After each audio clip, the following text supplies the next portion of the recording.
ओम भूर्भुवस्सुः तत्सवितुर्वरेण्यं भर्गो देवस्य धीमहि धियो यो न प्रचोदयात्। Hello everyone, today we will talk about 10 Mahavidya. तो 10 महाविद्याएं होती क्या हैं?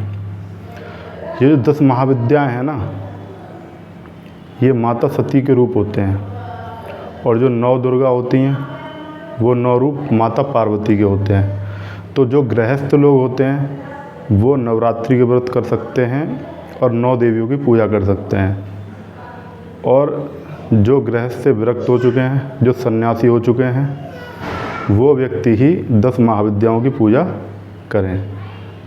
ठीक है, तो माता के रूप में कोई अंतर नहीं है, लेकिन गृहस्थ के लिए जो पूजा बताई गई है वो नवरात्रि की पूजा है, और जो सन्यासी के लिए जो पूजा है वो है 10 महाविद्याओं की पूजा। तो अब हम इसमें आगे बढ़ते हुए पहले एक्सप्लेन करेंगे 10 महाविद्याएं होती क्या हैं।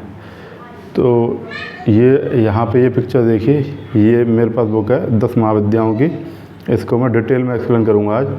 तो 10 महाविद्याओं में जो पहला रूप है, ठीक है, जो पहला रूप है ये देखिए यहाँ पे, ये माता काली का जो रूप है ये पहला रूप है।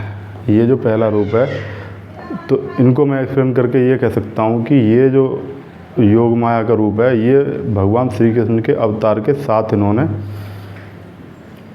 जन्म लिया था। मतलब जो योग माया की शक्ति है, जिससे भगवान लीला करते हैं, जिससे भगवान भी अवतार लेते हैं, वही योग माया की शक्ति माता काली हैं, जो उनके साथ ही अवतरित होती हैं, और उन्हीं योग माया की शक्ति से भगवान श्री कृष्ण सारी लीलाएँ करते हैं। तो जब सृष्टि में कुछ भी नहीं था, जब पूर्ण अंधकार था, अंधकार ही अंधकार, तो वो रूप कहलाता है माता काली का। बिल्कुल अंधकार ही अंधकार था, शुरुआत में सृष्टि की रचना नहीं हुई थी।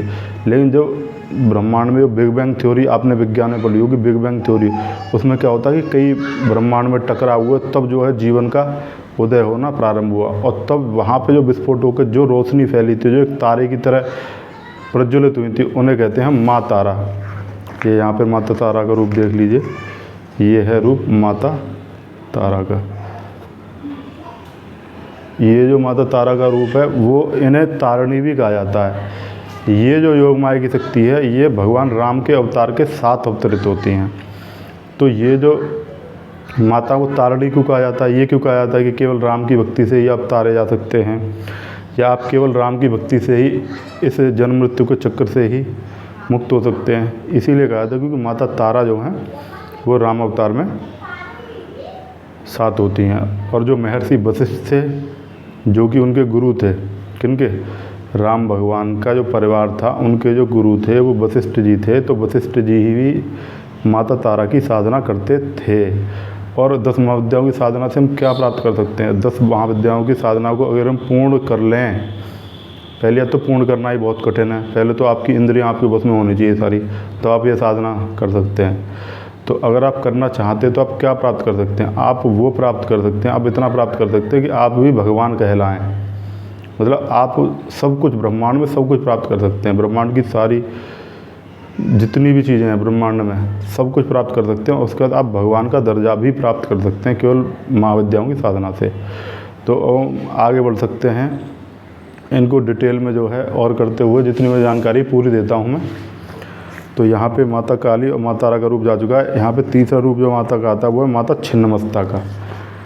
माता छिन्नमस्ता का जो रूप है, ये वो रूप है जिससे आपका जो मस्तिष्क की चिंता हैं, परेशानियाँ हैं, दिक्कतें हैं, वो सारी दूर हो जाती हैं। आपकी जो चिंता हैं वो सारी माता चिंतपूर्णा की तरह सारी चिंताओं को हर लेती हैं। उन्हें कहते हैं माता छिन्नमस्ता। तो इन्होंने ये रूप क्यों धारण किया था? ये देखिए, इस रूप को ज़रा ध्यान से देखिए। इस रूप में जो माता के इससे जो खून निकल रहा है ना, उससे 2 जया और विजया, जो 2 इनकी सखियां हैं, वो भी जो है ग्रहण कर रही हैं। तो ऐसा हुआ था एक बार जब माता युद्ध में गई हुई थी, तो युद्ध में जाते वक्त तो जया और विजया ने कहा कि हमें बहुत ज़्यादा भूख लगी है, हमें कुछ खाने के लिए चाहिए। तब इनको जो है तृप्त करने के लिए माता ने ये अवतार लिया था। तो ऐसा कोई निश्चित नहीं है यहाँ पे जो है कि माता को इसी रूप में देखा है, माता से कोई डरने की आवश्यकता नहीं है। ठीक है, तो ये नॉर्मल एक रूप है। फिर है माता षोडशी का, ये देखिए यहाँ पे ये प्रकट हो रही हैं नाभि कमल से। कहाँ से? महादेव से। तो ये जो रूप है माता षोडशी का, ये महादेव के नाभि से प्रकट हुई हैं। ठीक है, तो माता षोडशी शक्ति सबसे मनोहर सिद्ध देवी हैं। महाविद्याओं में इनका चौथा स्थान है।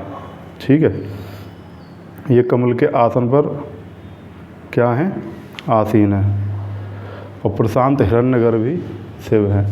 तो हिरण्यगर्भ होता क्या है? हिरण्यगर्भ वही है जो ब्रह्मांड की रचना हुई, तो उससे पहले जो सबसे पहले विस्फोट हुआ वही हिरण्यगर्भ है। उसका कनेक्शन सूर्यदेव से भी है।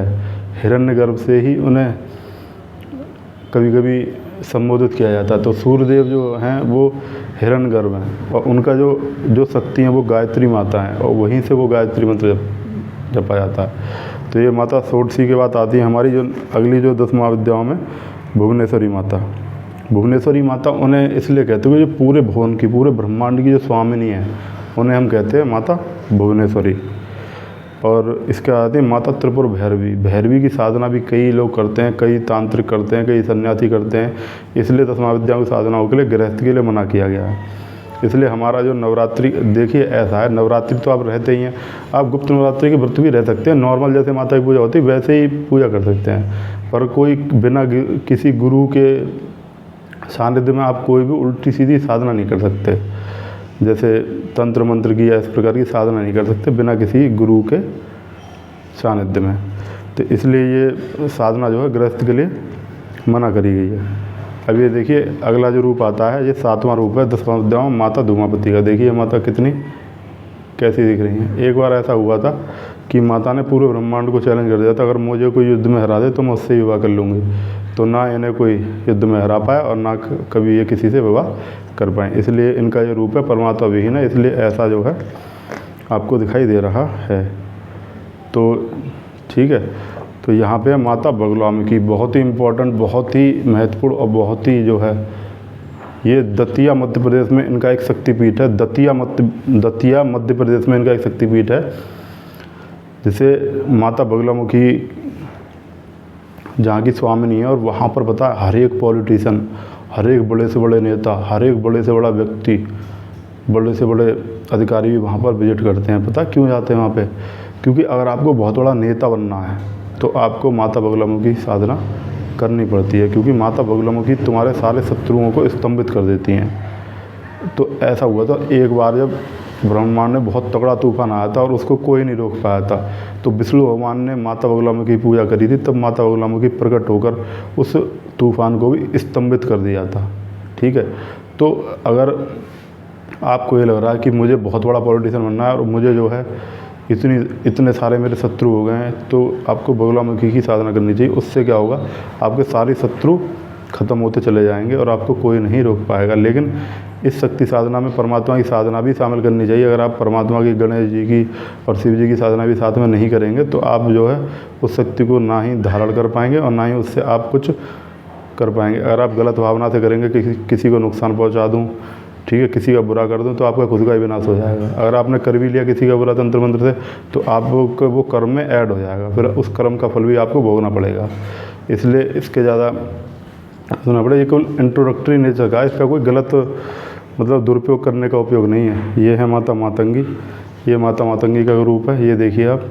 ठीक है, तो ये भी 10 महाविद्याओं में एक हैं। जब ये एक बार ऐसा हुआ था कि जब माता पार्वती नाराज़ होकर अपने जो चांडाल योनि के लोग थे जो वन में रहते थे उनके साथ आके रहने लग गई थी, तो मातंग रूप में आके महादेव स्वयं आके माता मातंगी से विवाह करके कैलाश पर्वत पर ले जाना पड़ा था। तो वो शिव जी के पास गई थी। अब ये है माता कमला। माता कमला ये 10वीं महाविद्या हैं। ठीक है, इन माता को हम माता लक्ष्मी का रूप भी मानते हैं। तो कमला जो है माता लक्ष्मी का ही रूप है, और लक्ष्मी जी को ज़्यादा एक्सप्लेन करने की यहाँ पर आवश्यकता नहीं है। तो ये केवल 10 महाविद्या का रूप है। 10 महाविद्याओं का बहुत बड़ा महत्व है।